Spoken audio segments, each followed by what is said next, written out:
अस्सलामुअलैकुम स्टूडेंट्स, मैं हूँ राहिल अहमद और आप मुझे देख रहे हैं online.99 पे।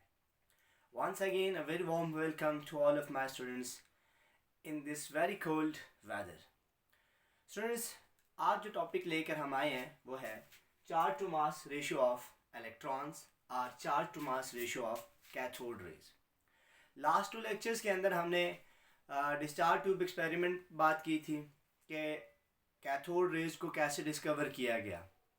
फिर उसके बाद हमने नेक्स्ट लेक्चर के अंदर कैथोड रेज की प्रॉपर्टीज़ की पर बात की थी। अब जब डिस्चार्ज ट्यूब एक्सपेरिमेंट के बाद कैथोड रेज को डिस्कवर किया गया तो साइंटिस्ट ने मुख्तलिफ एक्सपेरिमेंट्स करके डिफरेंट प्रॉपर्टीज़ एक्सप्लेन की थी। कैथोड रेज की प्रॉपर्टीज़ को एक्सप्लेन करने के लिए डिफरेंट साइंटिस्ट ने डिफरेंट एक्सपेरिमेंट्स किए और हर साइंटिस्ट ने अपने एक्सपेरिमेंट से ख़ास कंक्लूड करके एक्सप्लेन किया था। उसके बाद जे थॉमसन ने चार्ज फाइंड करने की कोशिश की, कैथोड रेज के मास को फाइंड करने की कोशिश की, लेकिन इंडिविजुअली एट दैट टाइम वो ना तो मास फाइंड कर सका और ना ही मास फाइंड कर सका। तो इसलिए 1897 के अंदर जे थॉमसन ने charge to mass ratio of cathode rays को फाइंड किया। तो आज हम बात करेंगे इसके ऊपर कि जे थॉमसन ने चार्ज टू मास रेशियो को कैसे फाइंड किया। सबसे पहली बात याद रखें, ये एक्सपेरिमेंट किया है 1897 के अंदर जे थॉमसन ने। जे थॉमसन ने 1897 के अंदर एक स्पेशल डिस्चार्ज ट्यूब ली। He used a special discharge tube. अब यहाँ पर हम बात करेंगे कि इसकी डिस्चार्ज ट्यूब की स्पेशलिटी क्या थी। जब हम डिस्कस करेंगे तो इस चीज़ को क्लियर करेंगे कि why he called it special discharge tube. ठीक है, उसने उसी तरह से एक इस तरह से डिस्चार्ज ट्यूब का सेटअप बनाया, इसको थोड़ा सा यहाँ से उसने वाइड किया, यहाँ पे उसने उसी तरह से एक कैथोड और एनोड सेट कर दिए। ठीक है, और इसके बीच में उसने एक पोर बना दिया, एक होल बना दिया ताकि वहां से रेज आए। कैथोड रेज जब जनरेट हो तो वो कैथोड रेज आगे की तरफ ट्रेवल कर सकें। तो ये था एनोड, सॉरी ये कैथोड, ये एनोड। ठीक है, अब उसने क्या किया कि ये जो वॉल है, इस वॉल को उसने बना दिया फ्लोरिसेंट मटेरियल की। यहाँ पर उसने एक फ्लोरिसेंट मटेरियल की कोटिंग कर दी कि जैसे इसके ऊपर कोई चार्ज पार्टिकल आके स्ट्राइक करे तो इसके ऊपर कोई ना कोई ग्लो या कोई ना कोई चमक अपीयर हो, जिससे हमें ये क्लियर हो कि कोई चार्ज पार्टिकल यहाँ पे आके टकरा रहा है।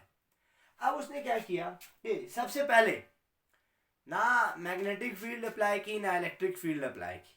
अब ये जो हमने ऊपर लिखा कि ही used a special discharge tube, इसका मतलब ये था कि सेम टाइम में इस ट्यूब में उसने इलेक्ट्रिक फील्ड भी अप्लाई की और मैग्नेटिक फील्ड भी अप्लाई की।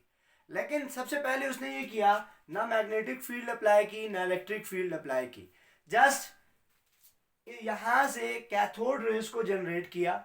और जैसे ही कैथोड रेज इस ट्यूब के अंदर जनरेट हुई तो उसने ये बात ऑब्जर्व की कि इसकी हाई वोल्टेज की वजह से ये कैथोड रेज बिल्कुल सीधी आई और यहाँ से ये रेज आते आते इन रेज ने बिल्कुल सीधा आके बिल्कुल स्ट्रेट वे में यहाँ पर स्ट्राइक किया और इसको, इस पॉइंट को उसने कह दिया P1 कि जब कैथोड रेज के ऊपर ना इलेक्ट्रिक फील्ड लग रही हो ना मैग्नेटिक फील्ड लग रही हो। वो क्या कहता है कि अगर इलेक्ट्रिक फील्ड भी ना हो, मैग्नेटिक फील्ड भी ना हो तो कैथोड रेज बिल्कुल स्ट्रेट पाथ में ट्रेवल करती हैं। लास्ट टाइम हमने एक प्रॉपर्टी डिस्कस की थी कि cathode raise travel in straight line. तो यहाँ पर भी यही है कि इसके एक्सपेरिमेंट में भी यही बात थी कि जैसे यहाँ से कैथोड रेज प्रोड्यूस हुई, वोल्टेज के हाई होने की वजह से उनको जब हाई इंटेंसिटी के साथ रिपेल किया गया तो इस एनोड से वो पास होती हुई बिल्कुल यहाँ पर आके उन्होंने स्ट्राइक किया। तो पहली उसकी ऑब्जर्वेशन क्या बनी, वो कहता है कि in absence of both electric and magnetic field,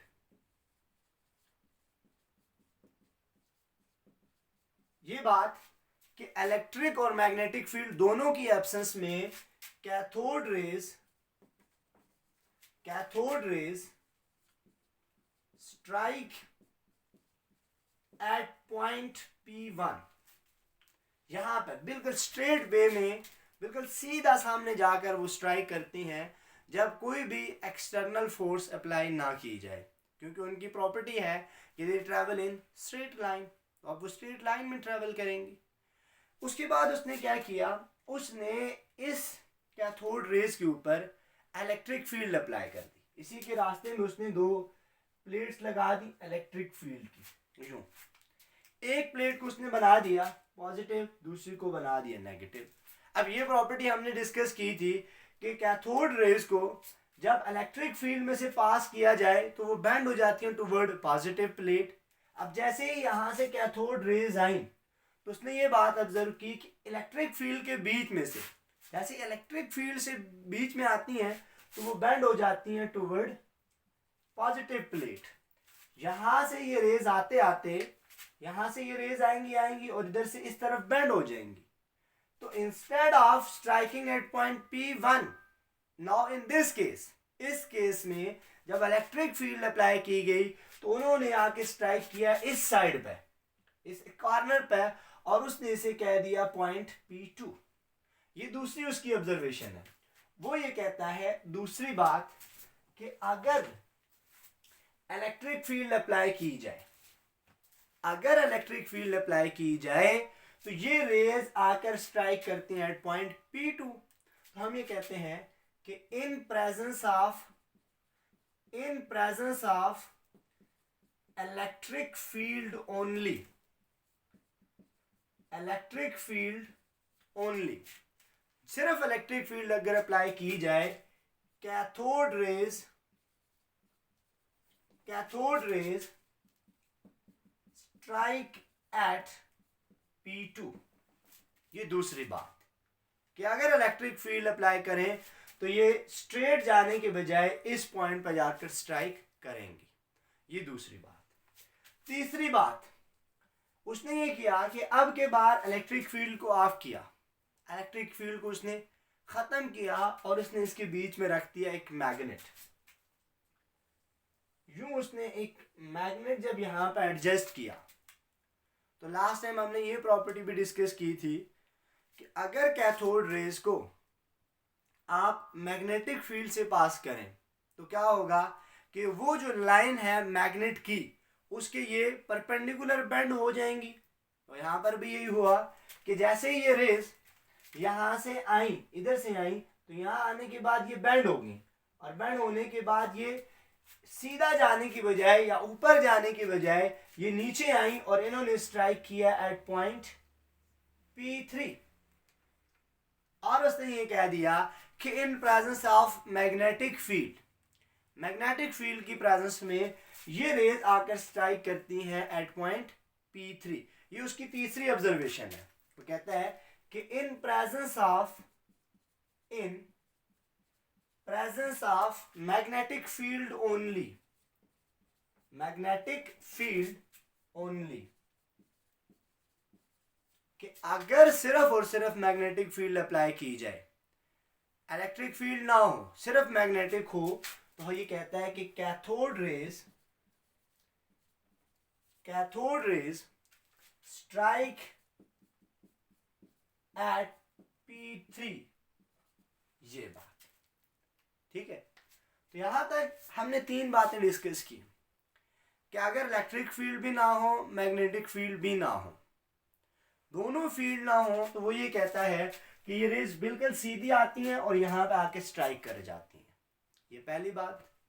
दूसरी बात, अगर सिर्फ इलेक्ट्रिक फील्ड लगाई जाए तो ये रेज यहां आने के बाद बेंड होंगी टुवर्ड पॉजिटिव प्लेट और सीधा जाने की बजाय ये जाके टकराएंगी पॉइंट P2 के ऊपर। ठीक है। तीसरी बात कि अगर इलेक्ट्रिक फील्ड खत्म कर दी जाए, सिर्फ मैग्नेटिक फील्ड रखती जाए, तो फिर क्या होता है कि ये रेज इस तरफ बेंड होती हैं और यहाँ पे टकराती हैं एट पॉइंट B3 के ऊपर। ये तीसरी उसकी बात। चौथी दफा उसने ये किया इलेक्ट्रिक फील्ड भी लगाई और मैग्नेटिक फील्ड भी लगाई, दोनों फील्ड लगाई और साथ में दोनों फील्ड की स्ट्रेंथ को उसने सेम एडजस्ट किया। जितनी स्ट्रेंथ उसने इलेक्ट्रिक फील्ड की रखी उतनी ही स्ट्रेंथ उसने मैग्नेटिक फील्ड की रखी। तो अब के बार वंस अगेन उसने ये बात ऑब्जर्व की कि अगर मैग्नेटिक फील्ड भी अप्लाई कर दी जाए, इलेक्ट्रिक फील्ड भी अप्लाई कर दी जाए, तो ये रेज उसी तरह से सीधी आएंगी और दोबारा से पॉइंट P1 पर स्ट्राइक करेंगी। क्यों कि ये रेज जब यहां से आएंगी मैग्नेटिक फील्ड इनको कंपेल करेगी टुवर्ड दिस पॉइंट, और सॉरी इलेक्ट्रिक फील्ड इनको कंपेल करेगी toward this point and magnetic field इनको कंपेल करेगी टुवर्ड दिस पॉइंट। लेकिन स्ट्रेंथ दोनों की सेम है, मैग्नेटिक फील्ड ऊपर की तरफ खींच रही है, इलेक्ट्रिक फील्ड नीचे की तरफ खींच रही है। एज अ रिजल्ट ये किसी तरफ नहीं जाएंगी, ये बिल्कुल उसी दोनों का इफेक्ट कैंसिल होगा, सेम पावर दोनों की रखी हुई है, इफेक्ट कैंसिल, बिल्कुल सीधा मूव करेंगी और पॉइंट P1 पर स्ट्राइक करेंगी। ये चौथी उसकी ऑब्जर्वेशन है। तो हम ये कहते हैं कि in presence of both field, in presence of both field, दोनों फील्ड की मौजूदगी में, इलेक्ट्रिक फील्ड की मौजूदगी में एंड मैग्नेटिक फील्ड की मौजूदगी में, ये रेज अगेन स्ट्राइक करती हैं एट पॉइंट P1। तो हम ये कहते हैं कि cathode rays again strike at P1। ये चार बातें उसने ऑब्जर्व की। वंस अगेन इनको मैं रिपीट करता हूं कि अगर इलेक्ट्रिक फील्ड भी ना हो, मैग्नेटिक फील्ड भी ना हो, तो रेज सीधी जाएंगी पॉइंट P1 पर टकराएंगी। अगर सिर्फ इलेक्ट्रिक फील्ड अप्लाई की जाए एक तरफ बेंड, सिर्फ मैग्नेटिक फील्ड अप्लाई की जाए रेज एक तरफ बेंड हो जाती हैं। और अगर दोनों फील्ड अप्लाई की जाए और दोनों की स्ट्रेंथ भी सेम रखी जाए, तो फिर भी रेज क्या करती हैं, बिल्कुल स्ट्रेट ट्रेवल करती हैं और सीधी जाकर अगेन पॉइंट P1 के ऊपर स्ट्राइक करती हैं। इस सारी ऑब्जर्वेशन से उसने फाइनली जो फील्ड अप्लाई की, उन तमाम चीज़ों को देखकर उसने एक फार्मूला डिराइव किया, उस फार्मूले से उसने कैथोड रेज को डिस्कवर किया। अब हम देखेंगे ये फार्मूला इसने असल में कैसे डिराइव किया। अब इनसाइड ये जो डिफ्लेक्शन थी कैथोड रेज की, ये जो डिफ्लेक्शन है, इस डिफ्लेक्शन को यूज करके उसने एक फार्मूला डिराइव किया। देखिए सबसे पहली बात, मैग्नेट से जो मैग्नेटिक फील्ड लग रही है, इस कैथोड रेज के ऊपर जो मैग्नेटिक फील्ड लग रही है, उसकी स्ट्रेंथ या वो किसके इक्वल बनेगी, वो बनेगी BeV। ये फार्मूला है मैग्नेटिक फील्ड का, ठीक है। अब मैग्नेटिक फील्ड उसको कंपेल कर रही है सर्कुलर पाथ में, लेकिन उसकी अपनी सेंट्रीपिटल फोर्स भी तो इसके ऊपर लग रही है। तो जो इस मैग्नेटिक फील्ड के अगेंस्ट इसके ऊपर सेंट्रीपिटल फोर्स लगेगी, वो क्या होगी, सेंट्रीपिटल फोर्स का फॉर्मूला है mv²/r। नंबर 2, अब मैग्नेटिक फील्ड को बैलेंस करेगी सेंट्रीपिटल फोर्स, तो दोनों को हम इक्वेट करेंगे तो हमारे पास बनेगा BeV is equal to mv²r। In these formulas you can understand here B is strength of magnetic field, जो मैग्नेटिक फील्ड उसने अप्लाई की उसकी strength, E charge of electron, V is the velocity of electron, ठीक है। तो यहां से आप इस फॉर्मूले में V इधर मल्टीप्लाई हो रहा है, आप इधर लाएंगे तो डिवाइड हो जाएगा। हमारे पास क्या बनेगा, BE mv²/r एंड V यहां पे आ जाएगा। V यहां से क्या हो जाएगा, कैंसिल। हमारे पास क्या बनेगा, BE is equal to mv/r। ये एक पॉइंट, ठीक है। अब यहां से देखिए B इधर मल्टीप्लाई हो रहा है, B को हम इधर लाएं डिवाइड और M को इधर ले जाएं तो वो क्या हो जाएगा, डिवाइड। तो इक्वेशन हमारे पास क्या बननी चाहिए, E/m ये E यहाँ का, ये M इधर आके E बाय M हो जाएगा, या E ओवर M, ठीक है।